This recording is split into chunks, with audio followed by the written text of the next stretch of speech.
Beautiful people, beautiful life here. Okay, let's watch this lawyer and let's see, talk about birthright citizenship.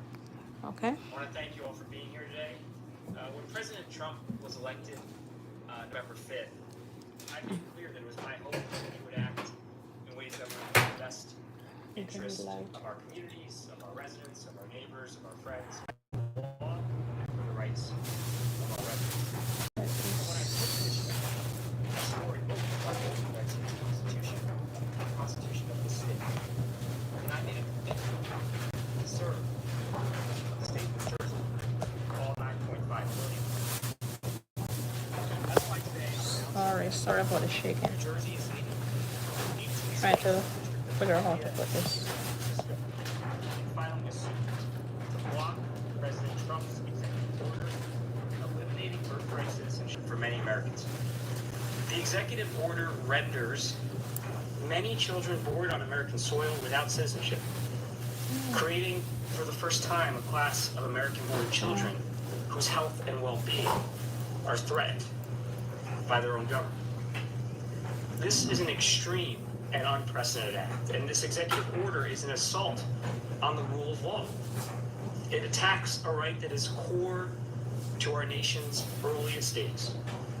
It's an assault on the very text of the Constitution, a right that our nation made sure to codify in the 14th Amendment in the aftermath of the Dred Scott decision, one of the worst decisions the Supreme Court has ever issued, and following a civil war. So again, remember, the Birthright Citizenship Clause in the 14th Amendment followed the only brief period in American history where the descendants of slaves were held, even if they were born on American soil, were held not to be American citizens. We fought a bloody civil war, and shortly thereafter enacted 157 years ago the 14th Amendment, which put what had always been the practice into the United States Constitution and deliberately took it out of the hands of presidents and elected leaders as to who would qualify for citizenship when born on American soil. But this isn't just an attack on the law. It's an attack on the very fabric of this nation, this diverse nation, a nation of immigrants. It's an attack on states like New Jersey, home to Ellis Island, in the shadow of the Statue of Liberty, that are built on the contributions of generations of immigrants. So many Americans who have poured blood, sweat, and tears into serving and defending this nation, including attorneys in this office, our law enforcement officers, military service members, our educators, our firefighters, our neighbors, our friends and families are themselves immigrants or our children of immigrants. This executive order is an attack on all of them, and frankly on all of us. And I can think of nothing better that what epitomizes to uphold the Constitution and the rule of law than to defend the rights enshrined in the Constitution against this unlawful executive order. Now, we all have personal connections to immigrants. I remember very fondly going to Ellis Island as a kid and etching my grandparents' names. By the way, it was a misspelling. Plotkin was the original name. And then I stand here in Newark, where my family came. I'm sure never imagining that one day, a few generations later, I would be defending their very right to have that American experience. This is a state where my in-laws came from China. Ironically, we're going to talk about Wong Kim Ark. My father-in-law is from the same part of the countryside of China that Wong Kim Ark was from. Opened a business here. So for 30 years, operated that business 364 days a year. Raised my wife and her brother, both of whom first-generation American-born citizens, who now is raising my two children just a few miles away from where those same grandparents raised my parents. That's the story of America, and everybody has a connection.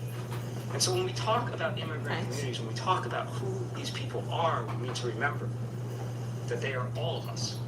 They're not some people far away who we can demonize. They are all of us. They are who we are as a nation. So I am extraordinarily proud to lead this effort on behalf of an incredible coalition to block this clearly unconstitutional executive order.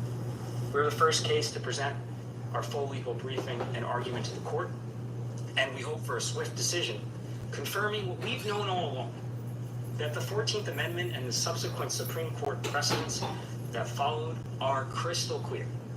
That, quote, all persons born in the United States and subject to the jurisdiction thereof are citizens of the United States.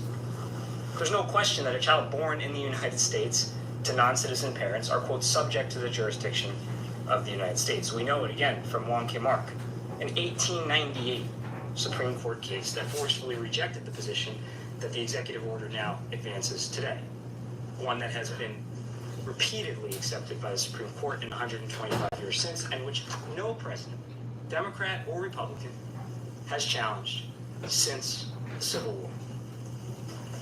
But we also know this as a matter of common sense from reading the plain language of the Constitution itself. And we know that the executive order would wreak havoc and chaos. Hundreds of thousands of children who are born in this country to non-citizen parents each year will suddenly have an uncertain legal status. That's at least 420 children born every single day if this order were to take effect. The state's ability to safeguard their well-being, to provide basic services like healthcare and special education needs, welcome. will be thrown into disarray if Listening, these children's legal status is uncertain. I say this as a parent of 2 young children, and I cannot imagine what parents would Birthright go through, not knowing if Citizens. their child Hi, suffering Harold. from an illness Beautiful life here. Listening to isn't going to get the Birthright services that as an Citizenship. American-born citizen he or she is entitled to. That's why our broad coalition of states is standing up to the president and defending the rule of law. Presidents in this country have broad powers, but they are not kings. We're in the state of Hamilton. We all know this. They are not kings. They do not have the power to unilaterally rewrite the Constitution. They do not have the power to unilaterally disregard our laws. That's true for Donald Trump. That's true for every president that came before him and every president who will come after him. And as an American and as the Attorney General of the state of New Jersey, I will always stand up for our residents, and I will always stand up to defend our Constitution and the rule of law when it is under attack. That is what I swore an oath to do. And that's exactly what we're doing today. The team here and in New Jersey and in so many other states across this country have worked tirelessly over many months to prepare us for this unfortunate reality, where states are on the front lines of defending our rights and defending our residents. And they will lead this fight for birthright citizenship. I want to personally thank any members of my team, including our Solicitor General, Jeremy Feigenbaum, our Deputy Solicitor General, Shankar Duraswamy, Deputy Attorneys General, Viviana Hanley, Shafali Saxena, Elizabeth Walsh, and our Executive Assistant Attorney General, Angela Kai, among many, many others. I know this feels a bit like the beginning of a long and difficult road, and I'm not going to sugarcoat it, because I know the coming weeks and months will be painful to many people in our communities. True, unity as a wide, as a whole of the people here is the only way to move forward. For their children, Yes, for true. their neighbors, Unity is their classmates, their as friends, a whole. their loved ones, or even just strangers who they Yes, happen to agree, emphasize Harold. with based on a shared. Hi, Harold, where are American you experience. from? I'm in As your Georgia Attorney at the General, moment. I'm never going to back down from a fight when it means we're standing up for the rule of law. I'm never going to back down from a fight to stand up for the rights of our residents that are I think what protected you should have said, in our no nation's more, foundational documents. what Trump should have said is State Attorneys those General fought born back here during the first remain, but Trump for those who administration and were come successful after 80% of the time coming to in the suits US just against to have that babies, then administration. That that's was a gonna be a historically no-no. unprecedented rate of success. No, but and those it who was are because already born the here, first let Trump them stay. administration Because violated they the were law born here, can't at a take that away historically from them. unprecedented rate. And Love it's for their because of these neighbors. fights Yes, that people in this agree. country are safer from gun violence, that they still have access to reproductive health care, that our kids breathe clean air and drink clean water. These are not abstract concepts. As a case in point, New Jersey has been fighting for dreamers in court for over 6 years. Dreamers who only know this country, who run businesses here, who pay taxes here, who raise, yes, American-born children here. And in 2018, when the federal administration under then President Trump did not defend DACA in court in a challenge from the state of Texas, New Jersey was the sole state to intervene to defend the program. Just this past Friday, 6 years later, we're still litigating that case. The famously conservative Fifth Circuit issued an important partial victory. It didn't agree with us entirely on the merits, but it narrowed an injunction issued on the DACA program to the state of Texas. So what does that mean? It means for the 49 other states, for the millions of people who benefit from the DACA program and their American-born children, for the tens of thousands current and future DACA program participants in New Jersey, that program still exists. And this fight and so many others are not over. We're not going to let up and be afraid of standing up for the rule of law, no matter how hard it is, no matter how long the road may be. And we started taking action even before President Trump took office last week. You may have seen that last Wednesday I announced that New Jersey was leading a coalition of 14 states to intervene in a lawsuit to defend Dreamers' right to access the Affordable Care Act exchange. I also led a coalition of more than a dozen states to intervene in 2 different lawsuits defending ATF rules that are common sense gun safety rules. Common sense, things like prohibiting the sale of forced reset triggers, which will allow you to turn a semi-automatic weapon like an AR-15, the weapon of choice for many mass shootings, into a fully automatic machine gun. Or closing the gun show loophole, another rule that we're defending, so that people can't go across state lines, walk into a gun show, purchase a firearm without a background check, and come across into New Jersey and wreak havoc. These are the types of things we're talking about, defending. These are not partisan or political fights. These are about defending the rule of law and defending the rights and safety of our residents. And so, just as we vigorously defended DACA, just as we said we're going to fight for common sense gun safety laws, in a state, by the way, that's had 2 record years running of the lowest number of shootings we've ever had, we are prepared and we are going to vigorously defend birthright citizenship and our American and New Jersey values, values that have been enshrined in the Constitution for 157 years, values that have been part I don't know how Trump just come and say she's going to change birthright citizenship. Thank you, and I'm happy to take any questions. He has to follow the Constitution, right? Yeah, he has to follow the Constitution. Okay, Earl, I do not feel that way. I feel that we do need to kind of close down the borders only for a moment so that we can focus on the homeless that is here, so that we can be the better country that we want to. Yes, I agree with that. Oh, before it sounded as if they were trying to deport the parents and the child because the parents didn't have citizenship here. Yeah, that's what they're trying to do. But also those who, some countries, people come here definitely to have babies. So those babies, their birthright will be taken from them. In America are clearly subject to the jurisdiction of this nation and are clearly because if they're born here, they are Americans. So you can't take that from them. Decisions. It's been part of the nation's Earl fabric said the hardest factor to take in is that we are the youngest country with the biggest road, biggest nose, and we get involved in other people's business even when we shouldn't. That's true. That's America, all right. Earl Sutton. Hi, Janet. I'll take you to. I'll talk to you later. You have a good day. You too, Earl. Thanks for stopping by. A right on a whim. This is a right that was codified in one of the most important amendments ever codified in our nation's nearly 2.5 century history. And the president cannot, with a stroke of a pen, write the 14th Amendment out of existence. Period. Yeah, Justice Thomas is often questioned the constitutionality My mom, 58, did this to become I think debt-free we in can 48 months. Here's how my mom sign turned a her paper and finances just around after wipe racking up off everybody off the face of America who was $33,421 of born credit card debt. At by first, she struggled by making just the minimum payments, legal but she realized this immigrants approach was or keeping her trapped in people debt. from Then, she found well, national that's debt what relief. that's With when one it low came monthly payment personalized to her legally, but they budget, have she their started children paying here. down debt faster than if she kept up with minimum payments. Yeah, She didn't need to drain her savings. National debt relief helped her consolidate her debt, pay less per month, and made it simple to track her progress. They were able to help her even with her Isn't low that credit. cute? Take it from my mom. Don't let debt control your life. Take the assessment and get approved in minutes. See how much they could save you on your debt.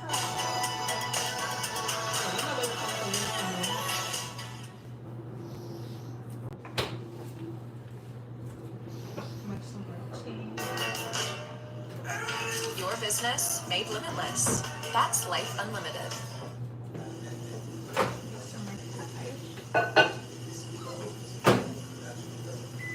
Well, first of all, he's one of 9. And second of all, I think for so-called textualists, the text of this amendment is quite clear.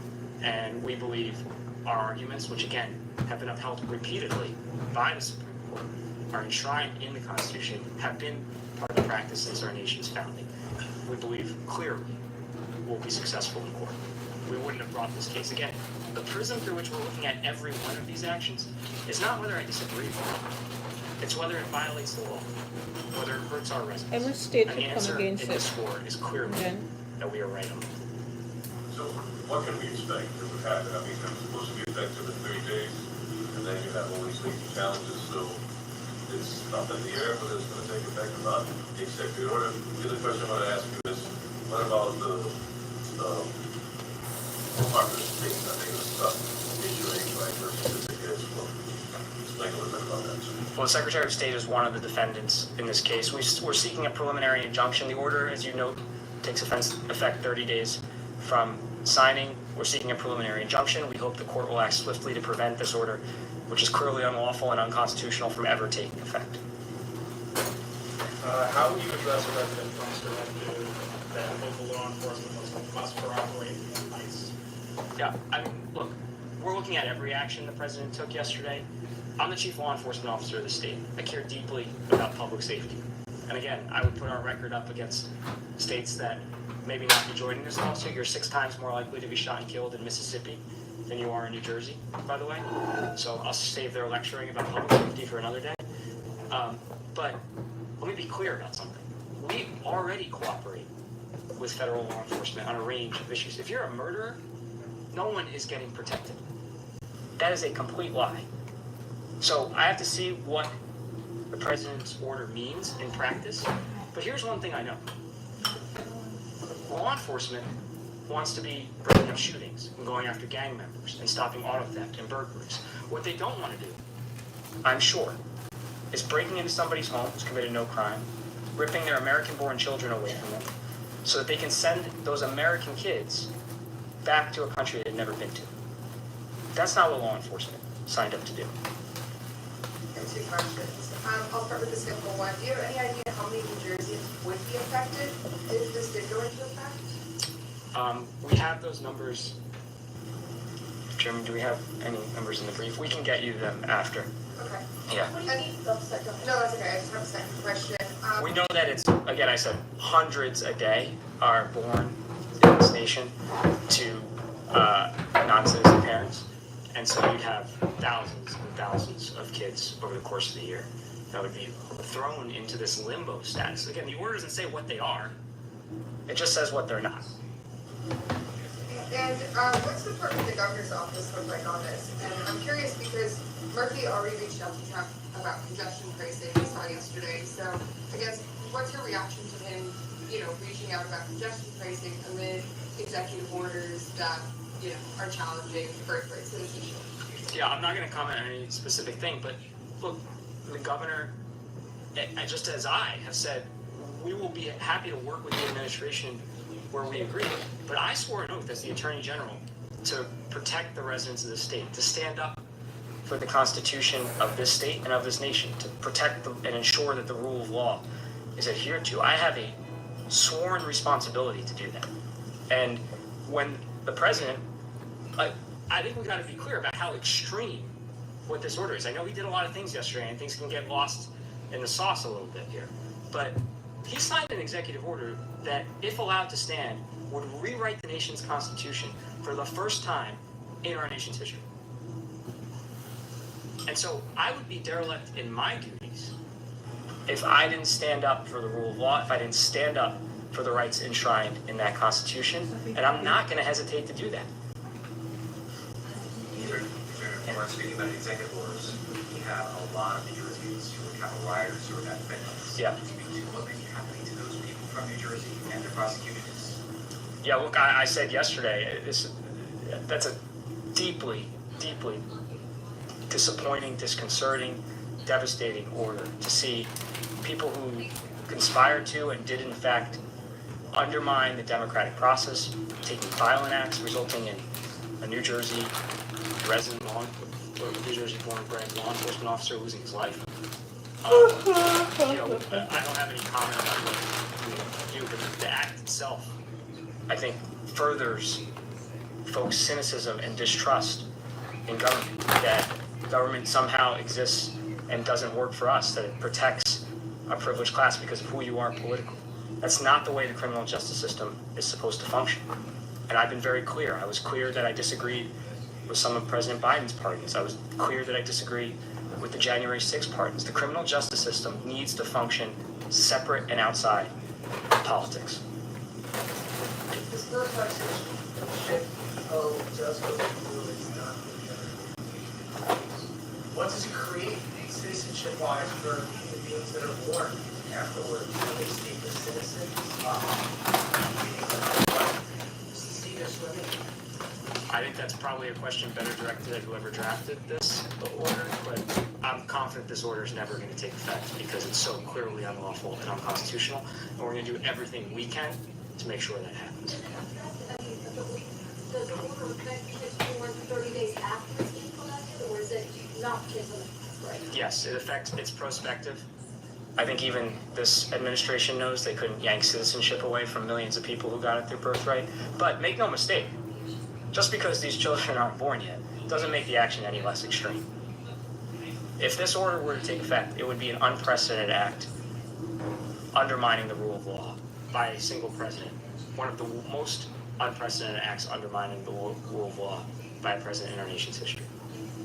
So there were a lot of executive orders that were signed yesterday. Is there anything else that caught your eye that you might want to hint at suing over next? Did a lot of late night reading last night, as did our team. Look, you got to hand it to the president. He's been pretty transparent. He's been pretty upfront with the American people. What he said he was going to do is largely what he did. Very little in there, I'd say, was surprised. There's a reason why we're filing this case less than 24 hours after he issued the order. We were prepared. And again, my role is not to fight for the sake of it. I don't wake up every day dying to sue the administration. I don't.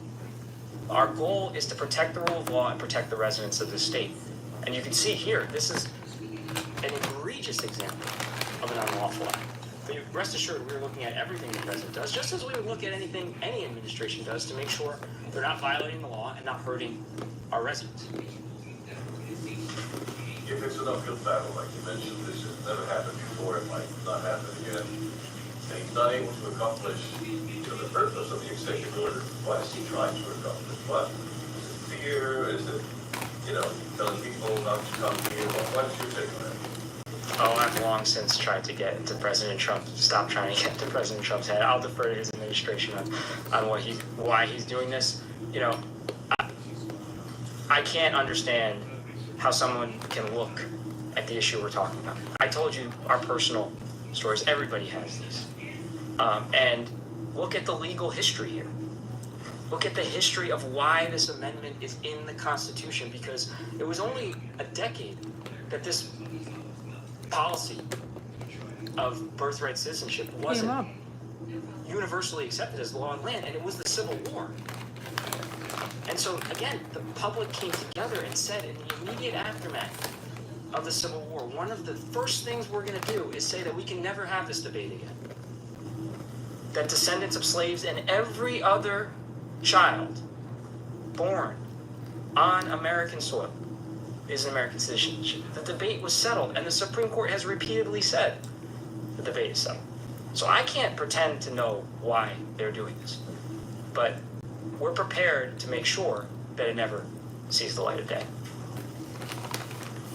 I guess last question. From the people in Barnier, them Dave, Barnier. you see that You can't there's take it away from them. experts kind of moving in Chicago and other cities. Are there any fears about what that could look like in New Jersey, and how would your office respond if there are? Yeah, as I said earlier, we're going to monitor and see what happens. Again, we already have a lot of cooperation with the federal government. We have clear rules of the road. We'll see what happens. But we're going to take everything in stride rather than respond to potential hypotheticals. I want to thank you all for coming. I want to thank our incredible team who has worked around the clock for many, many weeks now to be prepared for this. And I want to tell the people in New Jersey that we are ready to stand up for them and for the rule of law. Thank you. Wow. Interesting. That is it. That is it, people. I totally agree. You can't take away the people's citizenship. They were born here. So people, have a nice day. Bye. Beautiful life here. Remember to like, share, and subscribe, and a comment. A comment is important. Thank you.